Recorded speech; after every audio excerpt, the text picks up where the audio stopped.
Good morning, everyone. Good morning. Leadership is a mindset. Lead by example, lead from front. Okay. So please welcome Mr. Amit Agarwal once again. It's a pleasure to have you sitting with us. So you have a great career right from armed forces to corporate to entrepreneur. So it would be great if you can throw some light on this journey. Okay, so I guess the most prominent light here is, and I'm a firm believer of destiny, right? And in God Almighty. I don't consider myself to be intelligent. I'm pretty much an average guy, right? Ever since I started studying, I was pretty much average, right? And in college I was average, in army I was average, and when I got out, I've been average ever since. So the exceptional part here is not because of me, but because of God, right? So thanks to God that I've been able to reach where I've reached today.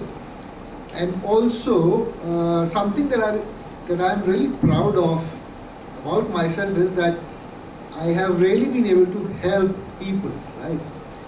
And I often tell people that the only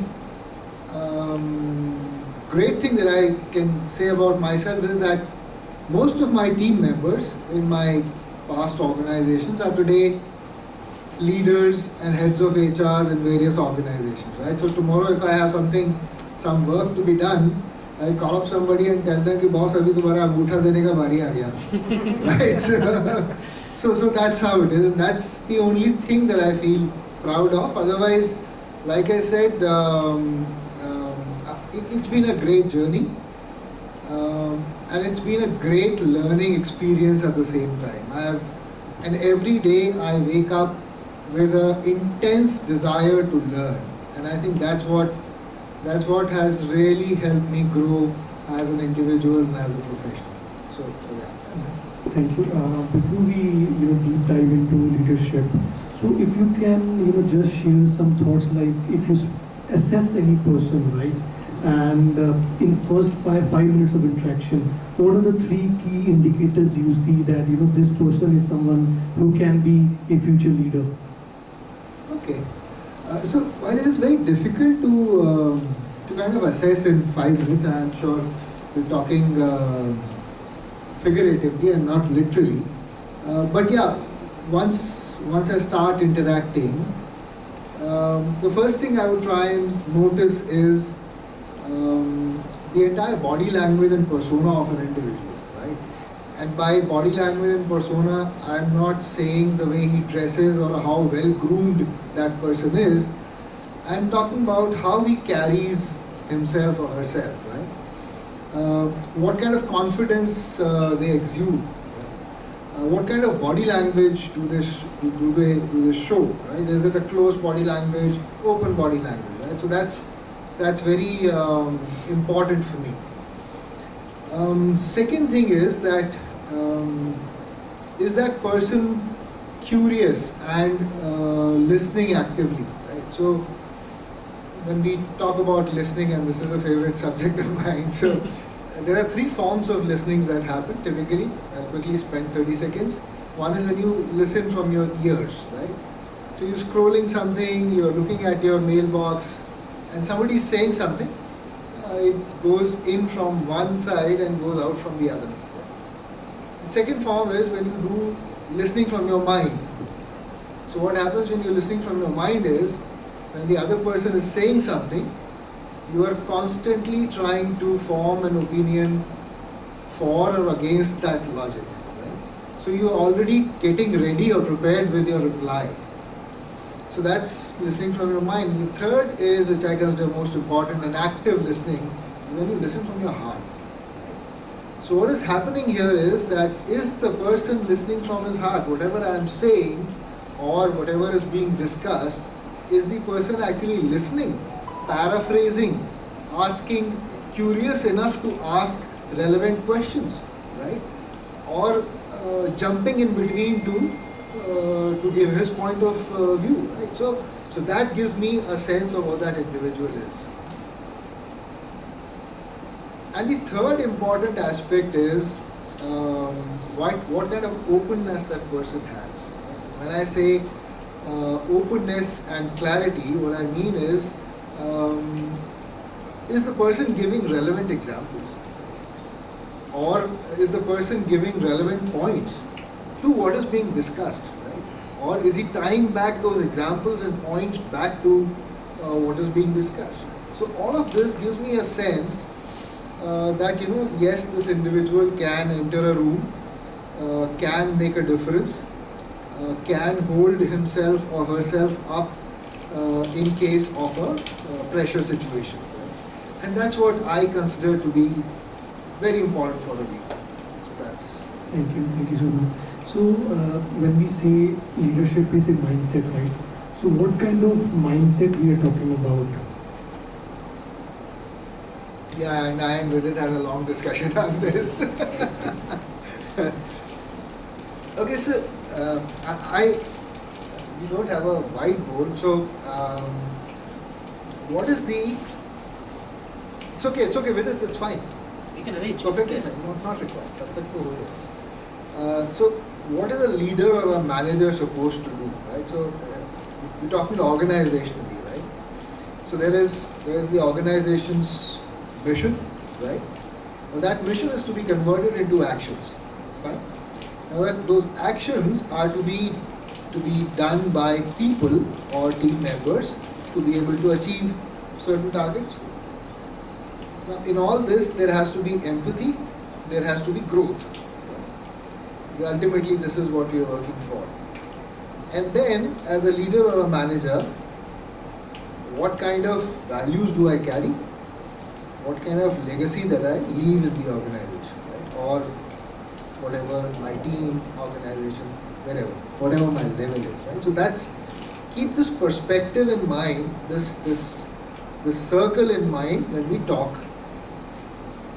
Now, so when we talk about leadership mindset, does the individual have a growth mindset? And I talked about continuous learning. That's very, very important for a leader. That's a mindset which is very, very important for a leader to have, right? You cannot think. So I've seen a lot of people who,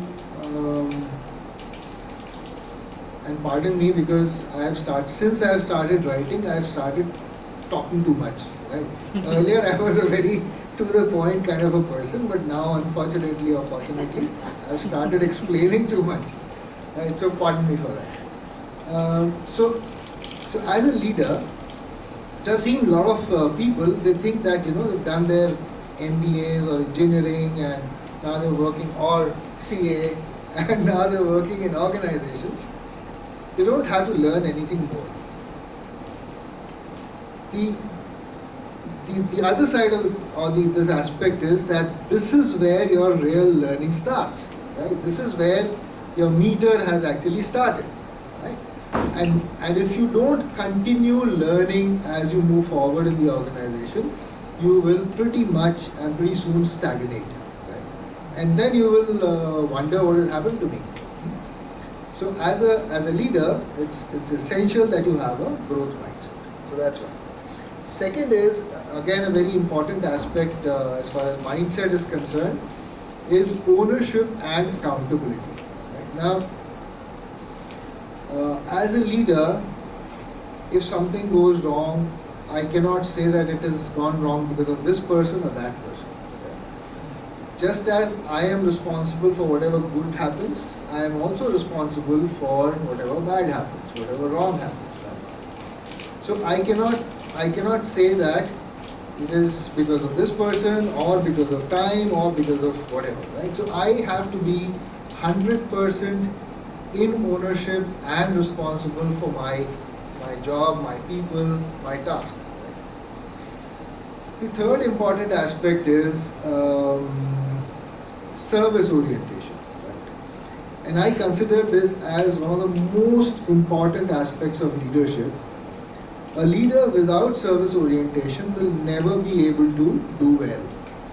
And why I say this is because beyond my own learning, how am I serving my people? which is my team members, right? How am I ensuring that they grow as I grow in life, right? And there is something that I tell people often कि आपको अगर grow करना है तो आपको अपने boss को ऊपर धक्का देना पड़ेगा, right? What it means is that you have to be responsible for your learning, and your leader should make sure that you have the right opportunities to learn and grow, right?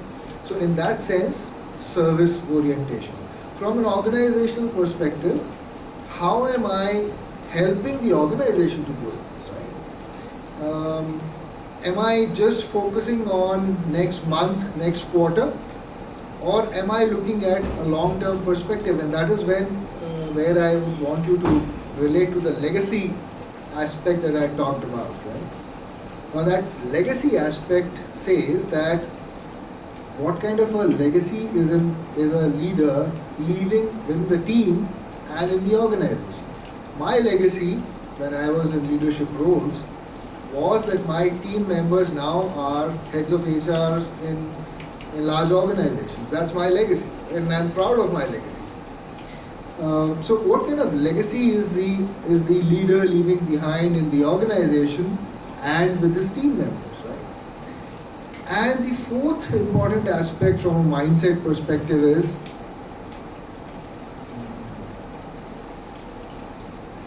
that how quickly you are able to adapt to situations, right? And again, adaptability is a huge mindset, right? Because things are constantly changing, not just in corporate world, but also in life, right? So how quickly you are able to adapt, how quickly you are able to read between the lines, how quickly you are able to work in the gray, all of that is a mindset, right? And that's something that a leader has to have. So these are certain mindsets that we get. Thank you. So there is always a confusion in between, the manager and the leader mindset. So if you can, share some two difference. So, we sometimes get confused that okay, he's a manager, but actually, he's a leader, or vice versa. Okay. Yeah. So I'll say this in one sentence. Manager does things right. Manager does things right. A leader does the right things. Is that making sense? Yes. Yeah.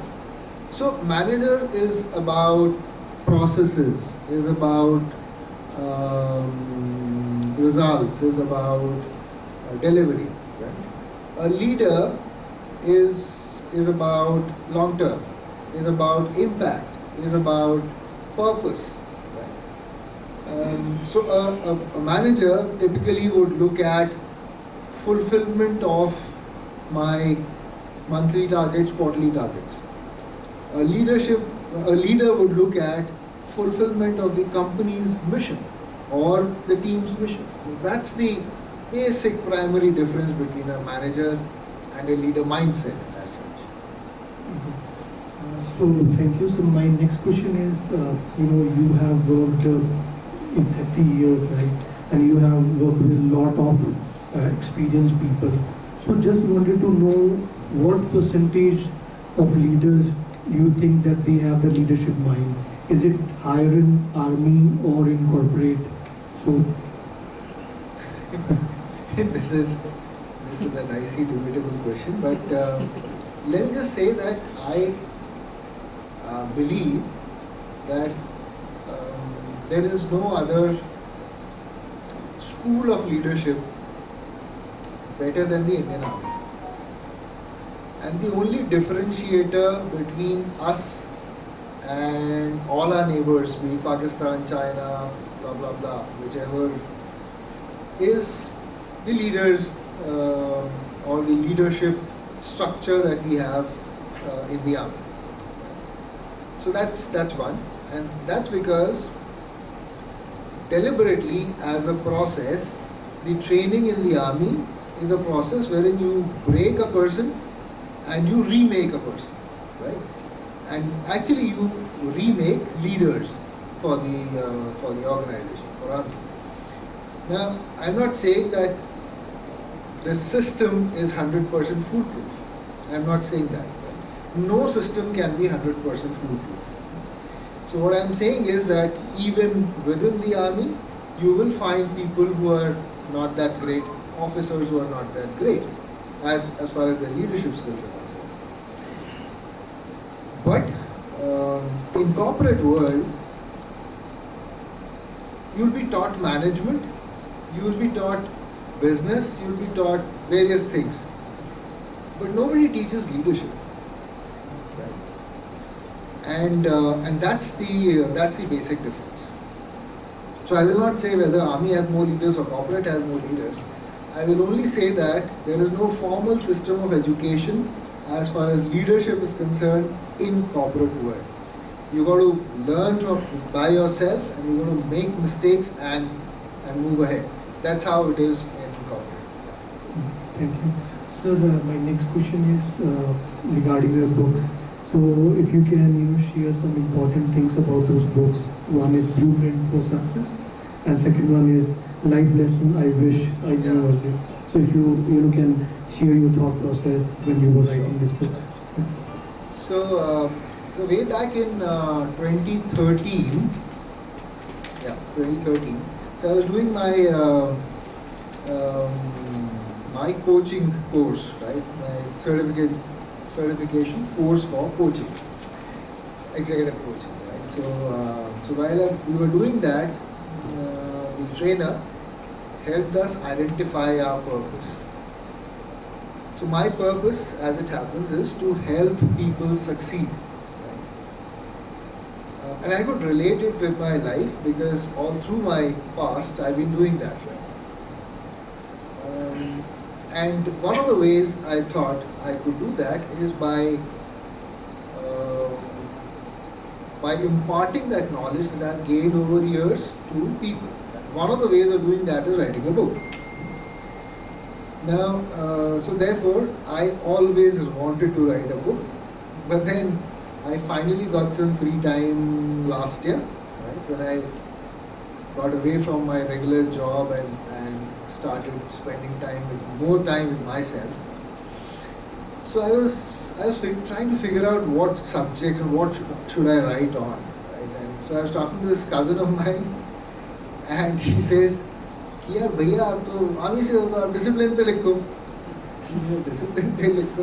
Now that's a very wide topic, right? I mean, either you are disciplined or not disciplined, right? What is there to write in it?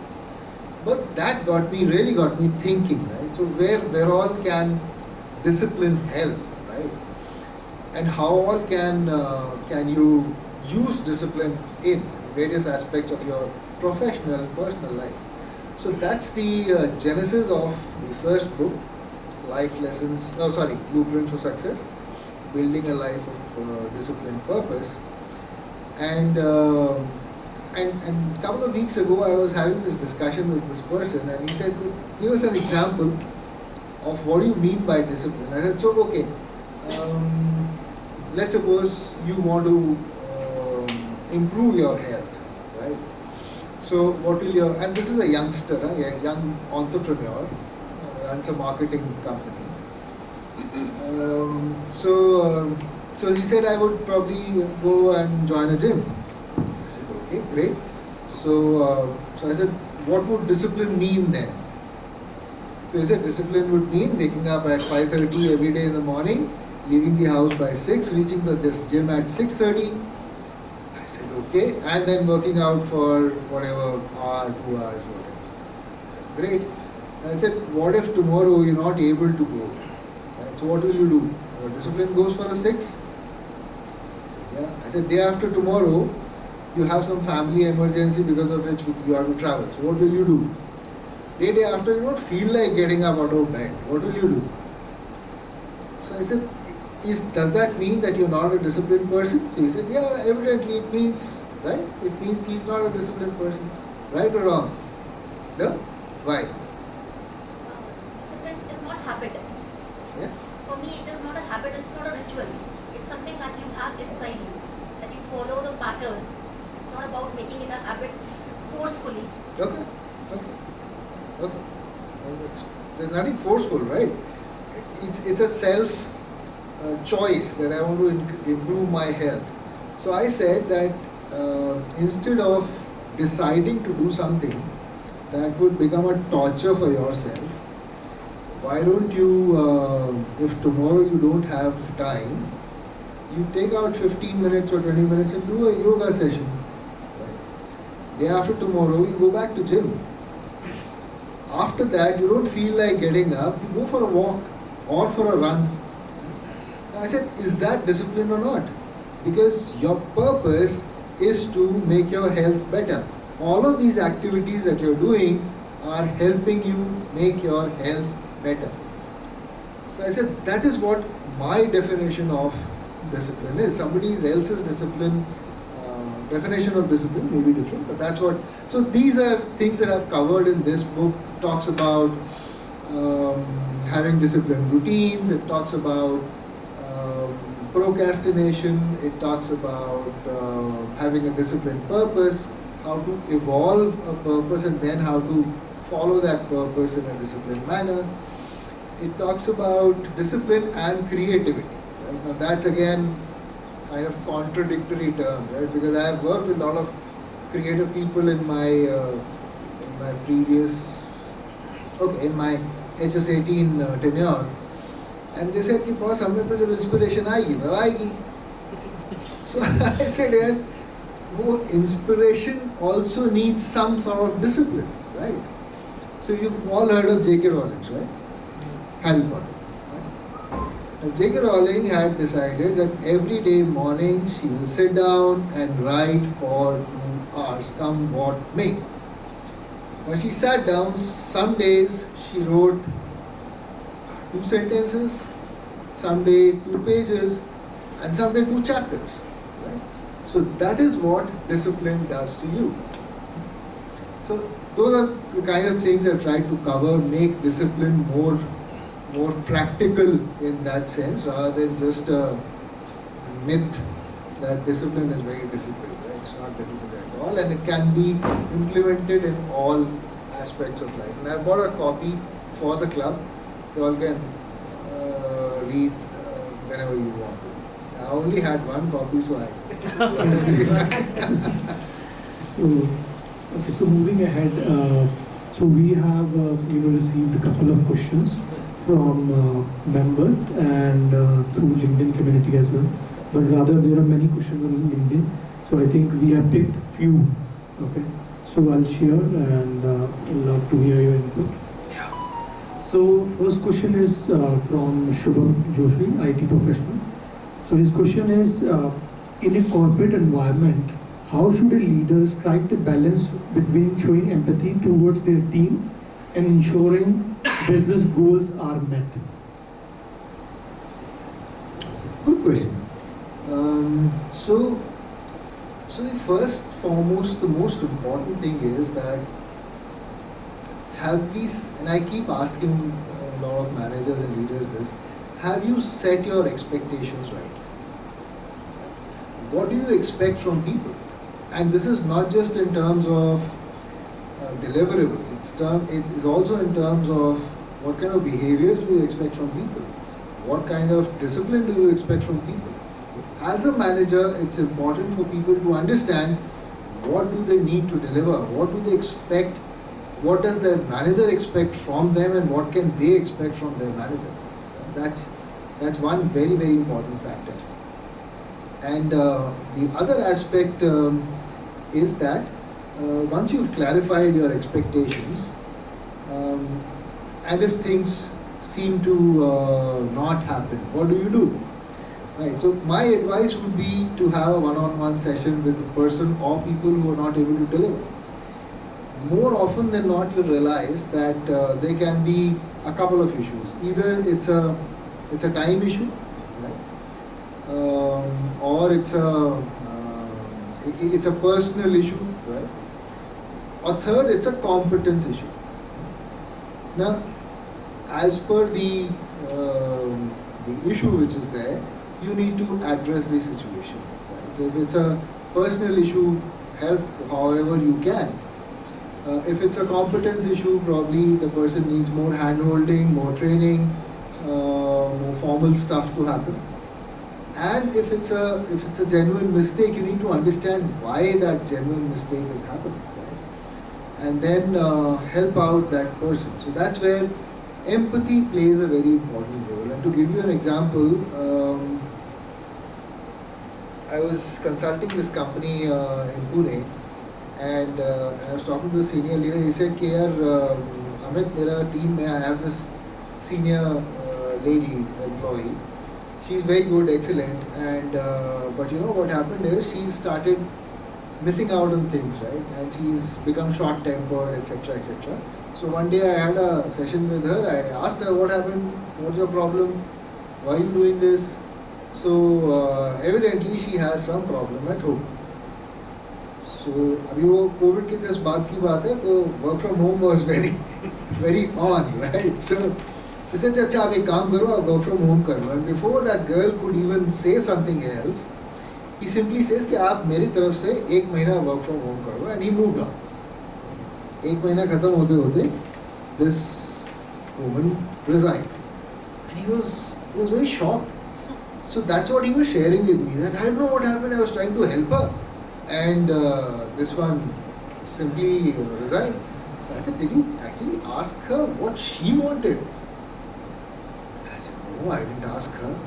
So I said, essentially you forced your view on her. He said, yes. I said, then why don't you go and ask her now? While it is too late, why don't you try? So he went and asked, what did you want? So she said, I wanted to spend more time in office, because I have problem at home. So, and you forced me to stay at home, right? So that's what empathy is all about, right? And similarly, when you talk to your people, be empathetic, try and understand what the actual problem is, and not push your assumptions into play, right? Because then you're not helping anybody, you're not helping yourself, and you're not helping the individual. Thank you. Moving to next. So next question. जी घंटी किसकी थी? मतलब session की थी. Okay. So next question is from Neha, member again. So what is the thought leadership and how it is different from contemporary leadership? Okay. So Neha, the contexts are different, right? Contemporary leadership is in an organized, and we are not talking about leadership as in politics, etc. We are only talking about organizational leadership. So contemporary leadership is organizational leadership, and thought leadership is when I want to build my personal brand as somebody who has great thoughts in that particular area. So to give you an example, I think I have a fair knowledge about leadership. Now I want to push myself as a thought leader in the leadership space. So what will I do is I will write a lot of articles, but essentially these articles are not about leadership theories which are already in existence. These are about new thoughts on leadership, new theories on leadership, right? And that's how I'll be able to establish myself as a thought leader in the leadership space. Right? So that's one perspective. The other is organizational leader, wherein the person who aspires to be a leader is using existing theories to make himself better as a leader. Is that clear? Yes, I will. Great. So moving to next question, which we have received from LinkedIn community. Mr. Shrikant from Hyderabad. He is business analyst Motilal Oswal. So his question is, should one adapt leadership style based on who they are leading, or should they expect others to adapt to the leader? Again, an interesting question, very close to my heart. So when I was a young person, a young leader, younger, I'm still young. So when I was a younger person, I always led the way I wanted to be led. Right? and I wanted my manager to be fast-paced, not to handhold too often, but once in a while check in on me, right? And that's how I wanted to be led, and that's how I led, right? But soon I realized that that's not how it is supposed to be, right? Because different people have different needs from you as their leader. So some people want more structure in life, some people want more autonomy in life, and some people are somewhere in between. Right? So now what I do is, if somebody is new, right, or young, I would do more handholding. Right? I would check in more often. But if I am talking about a slightly more senior, more seasoned person in my team, I would be more hands-off, right? I would set my expectations right, and then give them their space to carry on. And that's how typically I would operate, you know. So leadership is not a one-size-fits-all business, right? It is, you have to be different with different people. That's how it is. Okay, thank you. Moving to next. This question is from Avinash Rao, client account manager Deloitte. As a leader, one faces situation for the first time with no knowledge about it. What sort of communication can be used in such times to call this out to the team or to keep the team motivated? Fantastic question. Again, very close to my heart. So one of the greatest myths floating around is, and we also, some of us believe in this myth, is that leaders are supposed to know everything. Nonsense. Pure nonsense. Leaders are not supposed to know everything, right? And if they are saying that they know everything, 101% they are pretending. Right? They are pretending, nothing else. Now, and that's where I'm coming from, ma'am. You're looking very surprised. There are two aspects to this. Answering to your surprise. One is that a leader is supposed to have mindset of continuous learning and improvement. Right? So, ईश्वर के अलावा किसी के पास संपूर्ण knowledge तो हो नहीं सकती. हम तो इंसान हैं, तो डेफिनेटली हमारे पास तो नहीं हो सकती. So which means is we need to continuously learn and grow. Right? So that's one perspective. Second is the humility to accept that I am incomplete. That's what makes you human, and that's what enables you to be trusted by people. And trust is one of the foremost aspects of leadership. Without trust, you cannot be a leader. Right? So have I kind of suppressed your surprise to a great extent? To some extent. Good point. Moving to next question. Madhuri Jalan from Bangalore. Her question is, how a leader can bring out creativity and innovation within team? So creativity and innovation only happens through freedom. If you make it a part of your KRAs and KPIs, it's not going to happen. It's as simple as that, right? It is about setting a culture of creativity and innovation in your team, in your organization, etc. Right? And one of the foremost ways to do this is to have a culture of psychological safety in the workplace.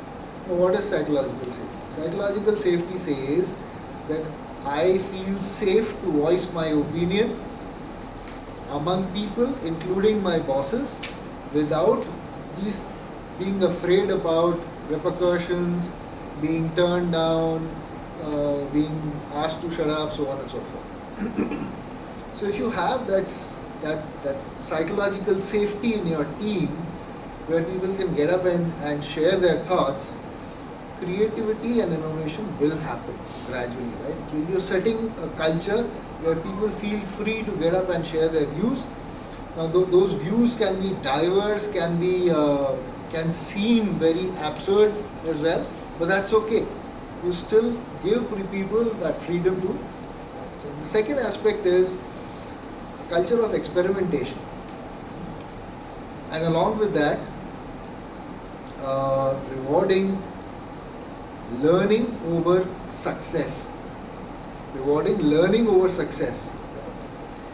So are your people free to experiment, to take risks, right? Or as a leader, you are very hesitant to take risk, and therefore your people will never take risk. How are things happening? So is experimentation happening in your team? And second is, are you rewarding success more than learning, or learning more than success? Because every learning has a failure before that, right? May have a failure before that. Right? So if people fail, are you reprimanding them? Are you saying कि boss तेरा rating तो इस बार 2 से ऊपर होगा ही नहीं, पक्का है, right? Or are you saying, all right, let's sit down and understand why this happened, right? So that we learn from this failure and we don't repeat it the next time. So if you have those kind of mindset, those kind of things, those kind of behaviors, and those kind of practices in your system, you will be able to set up a culture of creativity and innovation. But it's a culture. It will take time. Thank you. Moving to last question.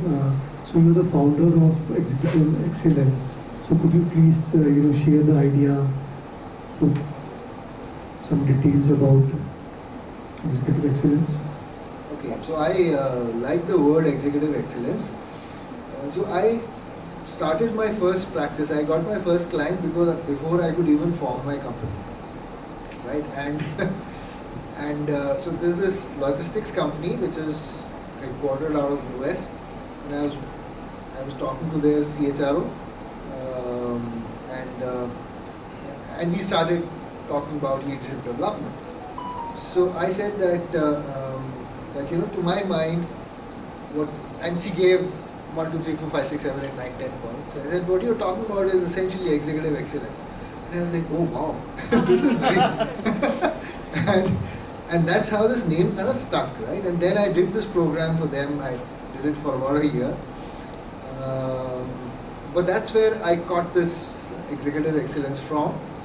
And then along with that, enabling people and organizations, right? Enabling people and organizations to success. That's what it means. So yeah, that's how it is. So right now, this company is I am into executive coaching, corporate trainings, and process consulting. And corporate training, essentially leadership training.